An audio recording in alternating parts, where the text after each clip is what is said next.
మన దేశంలో ఉన్నవాడండి వివేకానందుడు, స్వామి వివేకానందుడు. చాలా గొప్పడు, మంచి పేరు సాధించాడు. చికాగో పట్టణానికి వెళ్ళినప్పుడు అతని ప్రసంగాన్ని విని ఆ చికాగో పట్టణ ప్రజలందరూ నిలువబడి ఆయనకి కరచాల ధ్వనులు చేశారండి. కరతాళ ధ్వనులు, చప్పట్లు కొట్టారు. ఎంత బాగా మాట్లాడారయ్యా మీరని. అలాంటి వ్యక్తి ఏమన్నాడో తెలుసా అండి? చూడండి ఒక మాట మీరు చూడాలి. ఎందుకంటే ఏదో చెప్పింది అబద్ధాలు చెప్తున్నాను అనుకోకూడదు కదా. యేసుప్రభు కోసం డప్పు మీరు కొట్టుకుంటున్నారండి అని అనకూడదు. డప్పు కొడుతున్న వ్యక్తి క్రైస్తవుడు కాడు. ఇప్పుడు నేను చెప్తున్న వ్యక్తి క్రైస్తవుడా? స్వామి వివేకానందుడు క్రైస్తవుడు అండి? కాదు కదా. ఏమన్నాడు చూపించండి తెర మీద.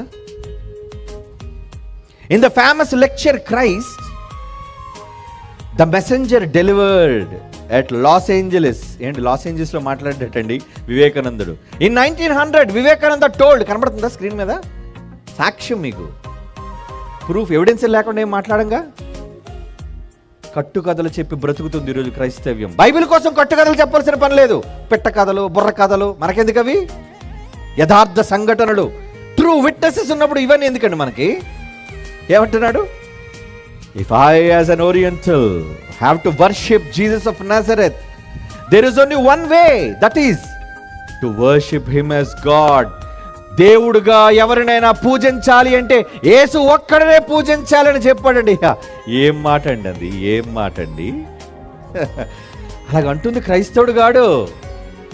దేవుడుగా కొలవాలి అంటే యేసునే కొలాలి. అక్కడితో ఆగిపోలేదండి. ఇంకేమన్నాడు తెలుసా అండి? చూడండి. Have I lived in Palestine in the days of Nazareth? యేసు ప్రభు వారు నజరేతులో బ్రతికే రోజుల్లో ఒకవేళ నేను కూడా బతుకుంటే, మొదటి శతాబ్దంలో, first సెంచరీలో, I would have washed his feet not with my tears. యేసు ప్రభు పాదాలు కన్నీళ్లతో కడిగింది పాపాత్మురాలైన స్త్రీ. నేను మాత్రం అలా నా కన్నీళ్లతో కడగడం నాకు ఇష్టం లేదు. మరి దేంతో కడుగుతారయ్యా? But with my heart's blood. ఏంటి ఆయన పాదాల మీద ఏం పంపుతాడటండి వివేకానందుడు? నా గుండెల్లో నుంచి రక్తం పంపేస్తా. అంత గొప్పడు యేసు ప్రభు.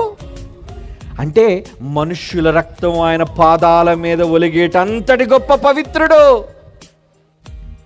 అది ఆయనకున్న ప్రత్యేకత. దేవుడిగా గుర్తింపు పొందినవాడు. ఆయన పాదాలు నీళ్లతో కడిగేది కదా, రక్తంతో కడిగిన తనివి తీరని ప్రాణం. అది యేసుకున్న ప్రత్యేకత. కనుక ఆయనకు ఆ ప్రత్యేకత ఎందుకు వచ్చింది?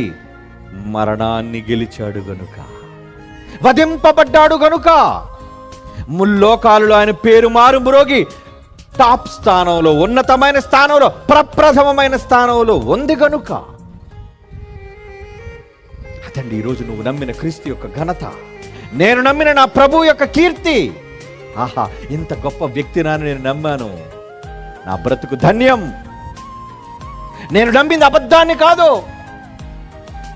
ఒక మహోన్నతమైన వ్యక్తిని నమ్మాను. నేను ఐ బిలీవ్ ఇన్ జీసస్. నేను యేసుని నమ్మాను, అబద్ధం కాదు. ఆయన పుట్టింది నిజం, ప్రాణం పెట్టింది నిజం, సిలువను గెలిచింది నిజం, తిరిగి లేచింది నిజం.